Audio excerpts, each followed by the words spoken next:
Bom dia, seu Madruga. O que tem de bom? Bom dia pra quem? Fique por dentro das notícias do dia da pior forma possível. Apresentação: André Arruda. E aí, meu povo? E aí, minha pólvora? Sou eu, André Arruda, e esse é mais um Bom Dia para quem? Bom dia para quem? Bom dia para você, bom dia para mim, bom dia para você, bom dia para mim. E assim, vamos começar com o seguinte. Primeiro, o Casagrande, após 25 anos, deixou a Globo, né? Não sei como é que vai ser daqui por diante, mas o que eu entendo é que ele tem espaço para ir para outras mídias. Será que ele vai para o Grupo Bandeirantes? Muito pouco provável, por causa da questão política entre ele. Pode ir para a internet? Pode ir para o Grupo Disney? Pode ser, não tem problema. Ou até mesmo para o Grupo UOL, porque o Grupo UOL já tem aí o pessoal que já está participando aí, né?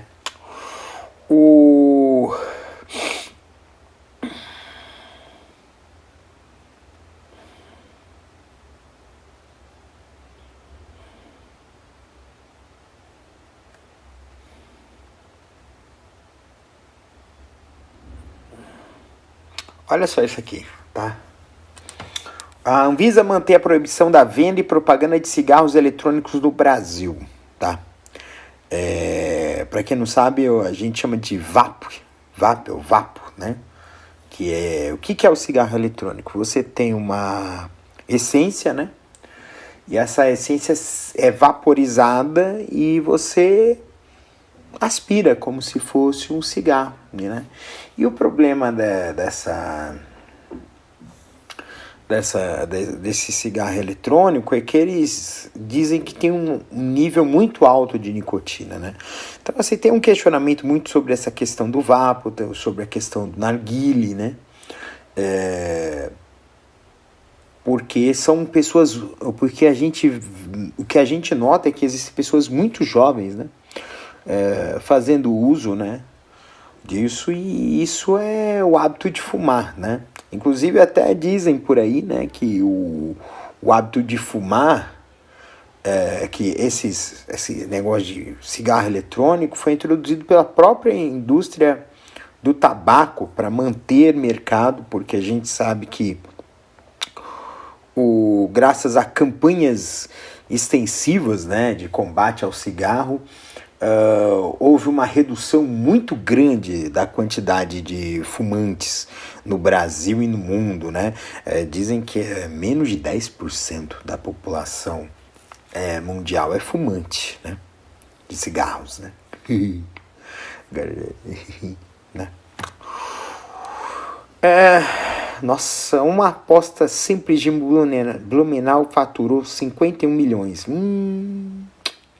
355 mortes de Covid nas últimas 24 horas, 74 mil casos. Ou seja, a Covid está voltando a crescer. Vamos ver em que ritmo que isso vai acontecer, porque se isso se prolongar e chegar num pico, por exemplo, às vésperas da eleição, aí nós vamos ter um problema sério. Mas agora tem que ver como é que está comportando isso por estados, né? Porque como é que as ondas de Covid estavam indo? Estavam indo primeiro nas regiões mais populosas, né? Capitais, né? Regiões metropolitanas, e depois elas estavam indo para o interior, né? Rumo ao interior. Então vamos ver como é que isso está se comportando, né? Bem, que mais? Vamos fazer uma espécie de mini placar agregado, né?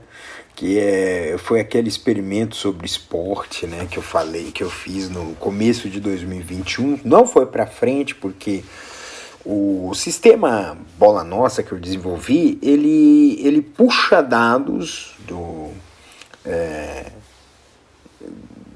da internet, né?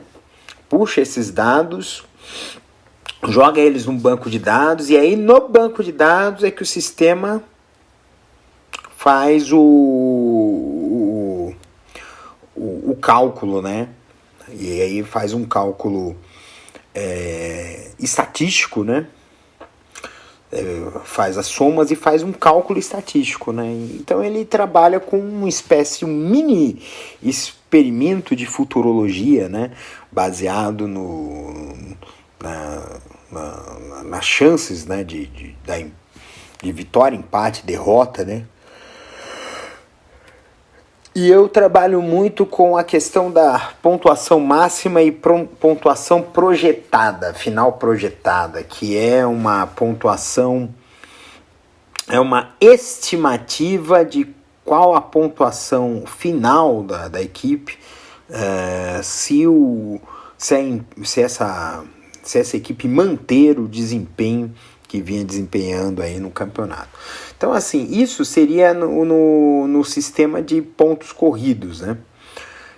Só que, assim, eu preciso melhorar o mecanismo de cálculo, melhorar o mecanismo de análise, porque o processo, né, de atualização dos dados e extração das informações é um processo que ficou muito lento, muito moroso, né? Então precisa ser aprimorado aí. Eu preciso de tempo e reanalisar todo o sistema. Mas falando aí de esportes, né? Olha só que legal. A Taça Libertadores América é que eu não sei como é que tá a Copa Sul-Americana também. Na verdade, eu tava vendo aqui a Copa Sul-Americana, mas a Copa Sul-Americana ela tá um pouco mais nebulosa para os brasileiros do que a Taça Libertadores América, né? Então, o Atlético Paranaense classificou, o Fortaleza é o que tá com a parada mais dura, né? Empatou em casa com o Estudiantes e vai jogar lá, né? Acho que é na Argentina, né? Ele não fala. O Atlético ganhou, classificou em cima do Emelec. O Palmeiras continua sobrando, né, na Libertadores. Ganhou do Cerro Porteño lá e goleou aqui, né? O Corinthians, né, que foi a equipe que ganhou, né?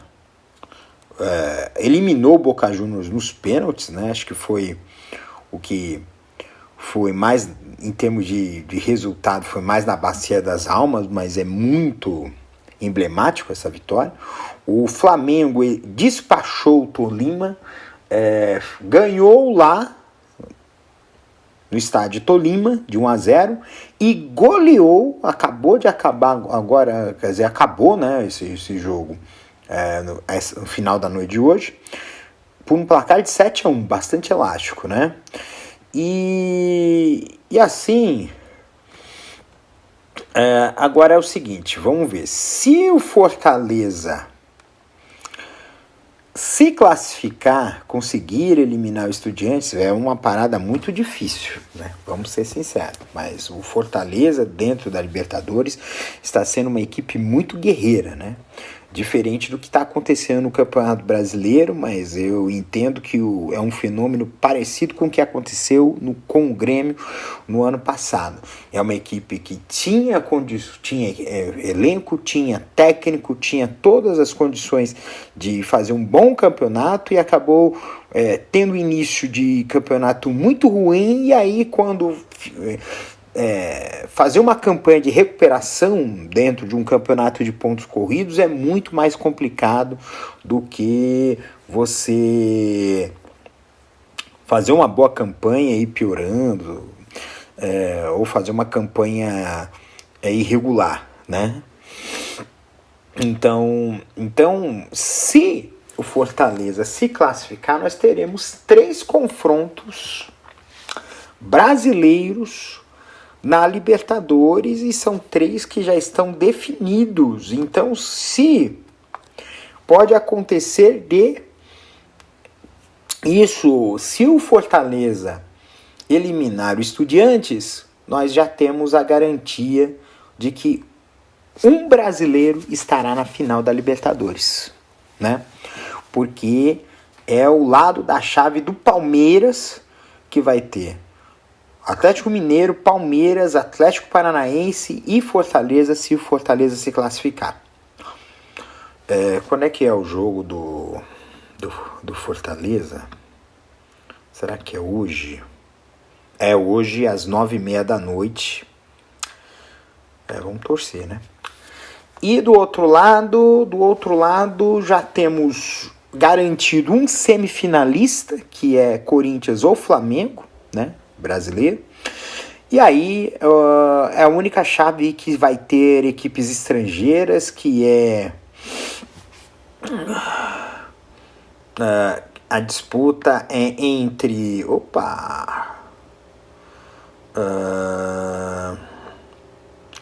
eu já lasquei aqui o negócio aqui. A disputa é entre o Tajeres, já está classificado, e o Vélez Sarsfield. Então já temos aqui a definição também da disputa dos únicos estrangeiros que vão ficar na chave dessa se é claro que a gente torcendo para o Fortaleza se classificar, passar pelos Estudiantes, aí nós teremos aqui uma Libertadores que quase vai virar uma Copa do Brasil, né? Com garantia de que, passando Fortaleza, já temos um brasileiro na final, que pode ser Atlético Paranaense ou Fortaleza, ou Atlético Mineiro ou Palmeiras, né? E um semifinalista que pode ser Flamengo ou Corinthians, né? E aí o outro lado é Tajeres e Vélez Sarsfield. É difícil dar um palpite sobre isso, né?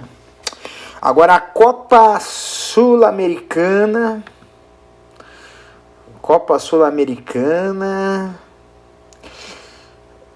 Eita, nós. O Deportivo Táchira deve ter eliminado. Exatamente. O Deportivo Táchira eliminou o Santos nos pênaltis.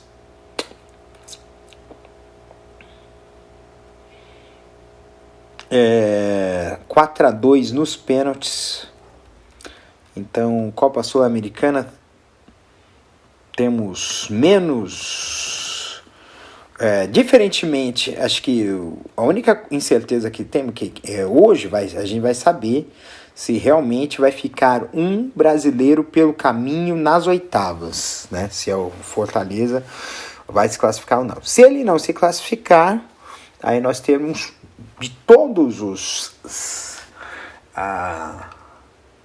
quantos brasileiros, cara? De 6 brasileiros, 5 passando, tá? Então aqui nós temos aqui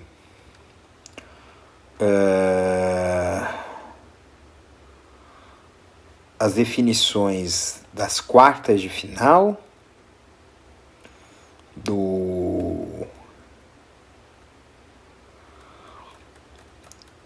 que é assim, primeiro o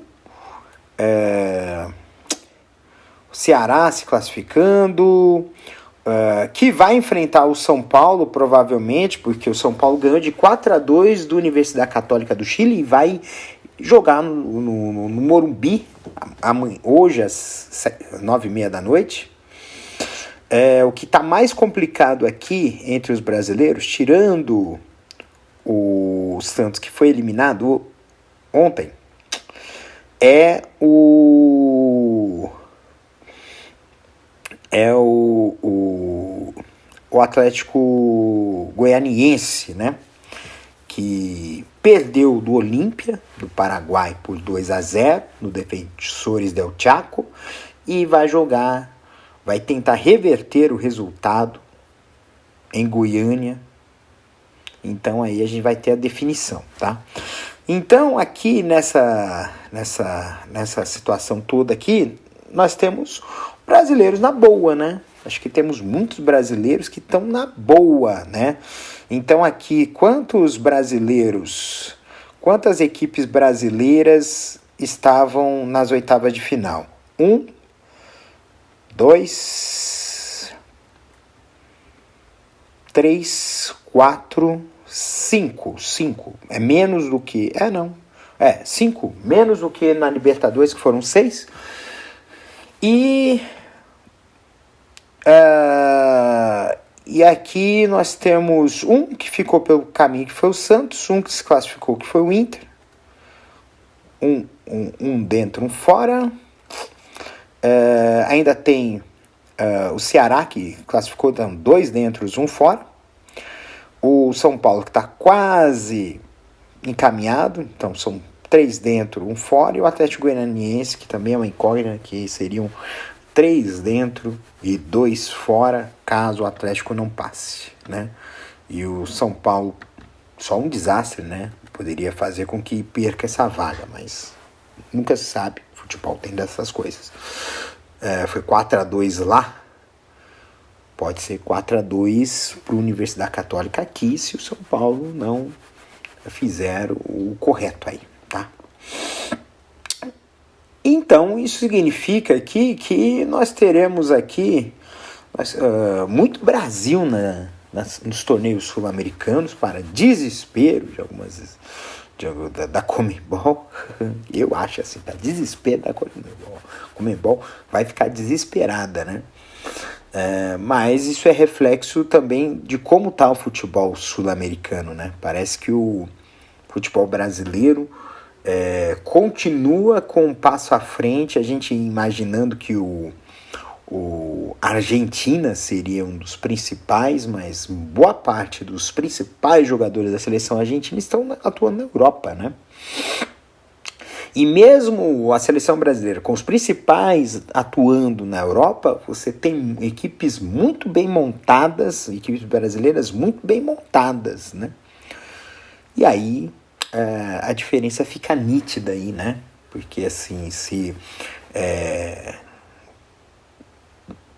imagine só 5 de 8 ou 6 de 8. É muita coisa para uma Libertadores, né? Seguindo aqui a canção, tem uma coisa que eu tava começando a ouvir. Tava começando a ouvir esse podcast, né? Da Mulher da Casa Abandonada. É uma história assim de uma mulher que morava numa casa em Higienópolis, abandonada em condições precárias, né?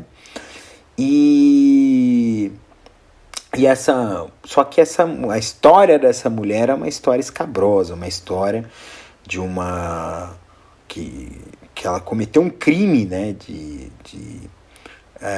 trabalho análogo à escravidão, né, nos Estados Unidos, virou um escândalo, né, e ela aproveitou-se que ela não estava ainda indiciada e fugiu para o Brasil e passou a morar nessa casa que era dos pais dela, né? Então assim, é uma história que está trazendo muita repercussão, né? E é uma história que a gente fica assim muito, assim, caramba, que história forte. E assim, o trabalho que foi feito, né?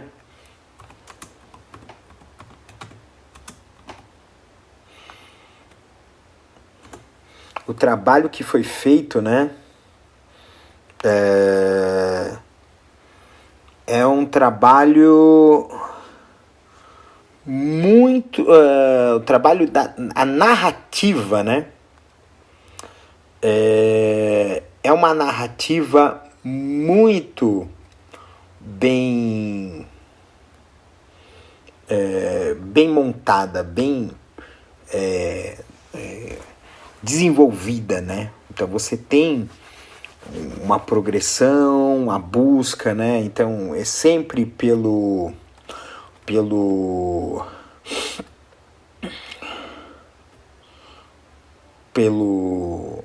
ponto de vista, né, do jornalista Chico Felitti para a Folha de São Paulo, e é uma coisa assim que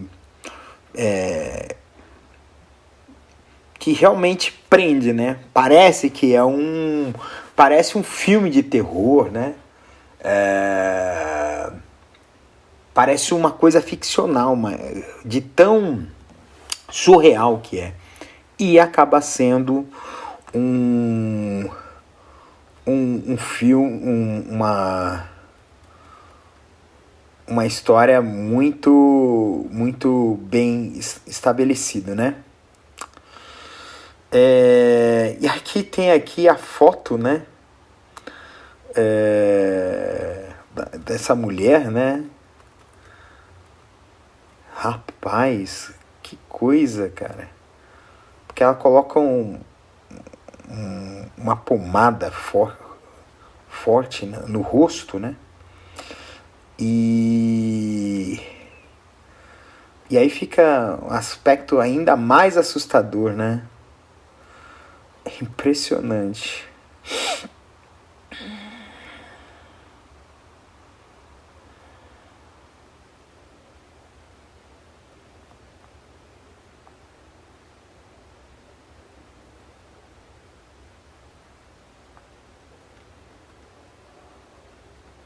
Bem, eu ia falar pouco, acabei falando muito para variar, né? Porque eu gosto muito de falar, né? Gente, falar em falar coisas, o que a gente pode dizer de desabafar de vez em quando, botar para fora as coisas de vez em quando, né? Ontem foi engraçado, né? Eu vi um vídeo, né, que foi lá da cobrança dos pênaltis lá do Corinthians, né? E e era a rádio do jogador, do Neto, né, jogador do Corinthians, ex-jogador do Corinthians, né? E ele, quando foi confirmado, né, a classificação do Corinthians, o Neto soltou basta de uns palavrões, né? E eu achei muito engraçado aquilo. Mas por que eu tô falando disso aqui? Que às vezes a gente é muito podado pelo nosso comportamento. A gente fica com um comportamento extremamente podado. Gente, é impressionante, né? Como que ou para atender anseios de alguém ou de alguma coisa, ou para qualquer outra coisa, a gente às vezes tem que domar os nossos sentimentos, controlar. Não é exatamente controlar, porque às vezes é um controle excessivo, né?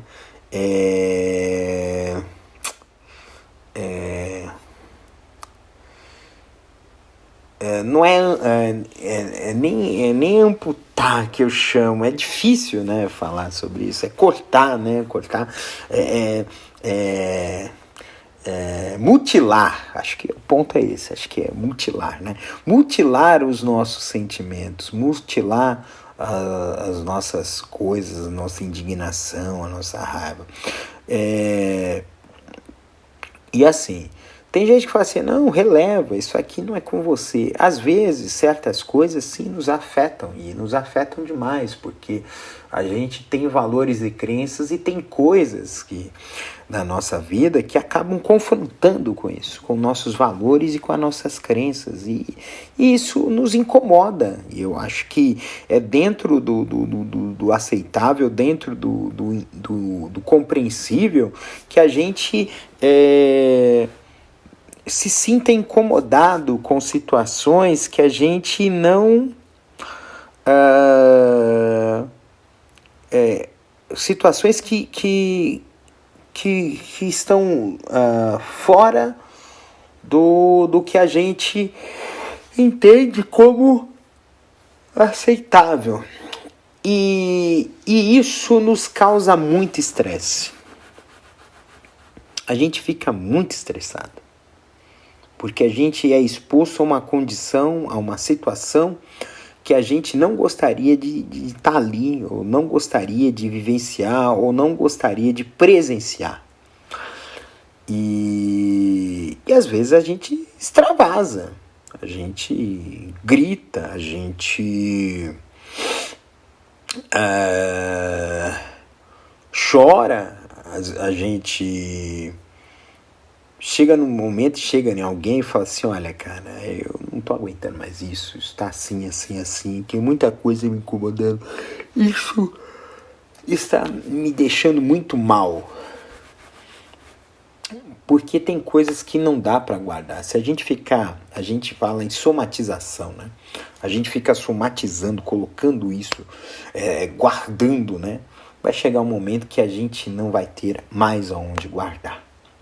E aí é que é importante a gente ou desenvolver uma forma de deixar escapar isso, deixar limpar isso, buscar descansar a mente. Às vezes você fica lá muito tenso no negócio do trabalho. Eu lembro de uma coisa que é assim, bem interessante. Às vezes você tá no meio da noite e tem uma coisa que você precisa resolver, só que não sai a ideia, não sai a solução na sua cabeça. Muitas vezes porque você tá cansado, e aí você não consegue, porque a ideia não vem. Quando você tá cansado, a sua mente fica confusa. E aí quando a mente fica confusa, as coisas não processam. E aí às vezes você dormir e acordar, dormir mesmo, vai dormir para descansar um pouco. E aí quando você acorda depois de dormir, na hora, vem a solução, vem a ideia que resolve o seu problema. Falei assim, caralho, como é que você não pensou nisso antes? Às vezes isso acontece muito por causa da questão do cansaço e do esgotamento mental. Nós estamos vivendo hoje uma epidemia de esgotamento mental.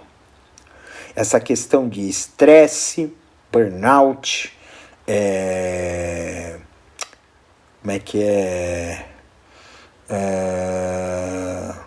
transtorno bipolar, transtorno de ansiedade, depressão, tudo isso entra dentro dessa seara do cansaço. Nós estamos cansados. Nós estamos uma humanidade que está cansada. E esse cansaço atrapalha muito a vida da gente. Então, a gente precisa valorizar muito os períodos que a gente possa pegar, colocar a cabeça no travesseiro, dormir, ou ir para um lugar calmo, sereno, em que você possa esvaziar sua mente e recarregar suas energias, porque às vezes isso é necessário. Mais do que desabafar, às vezes é necessário desabafar com alguém. Olha, eu tô precisando compartilhar com você alguma coisa que está me incomodando demais, e eu sei que você é uma pessoa de confiança, então eu quero falar contigo e coisa e tal. Às vezes é necessário. E se alguém vier desabafar contigo, ouça. Às vezes o ouvir, mesmo que você não resolva só o fato da pessoa, só o fato dessa pessoa que está falando para você ver que do outro lado tem alguém que está ouvindo, que está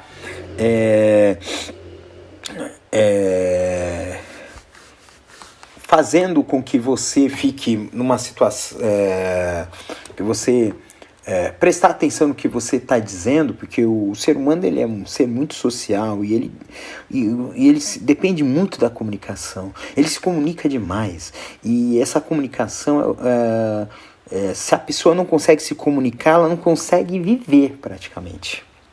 Comunicar-se, conectar-se com outras pessoas é uma das necessidades humanas.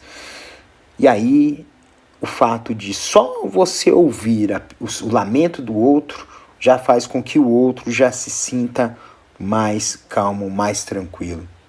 E aí é assim que a vida vai fluindo. Gente, eu falei por 10 minutos. Acho que eu fiz um desabafo. Ou não. Então, gente, um beijo no coração de vocês. Cuidem-se, tá? E aí, até amanhã, sexta-feira, hein? Porque hoje já quintou no quintal. Imagine sexta-feira que vai sextar, tá? Um beijo. Tchau, tchau.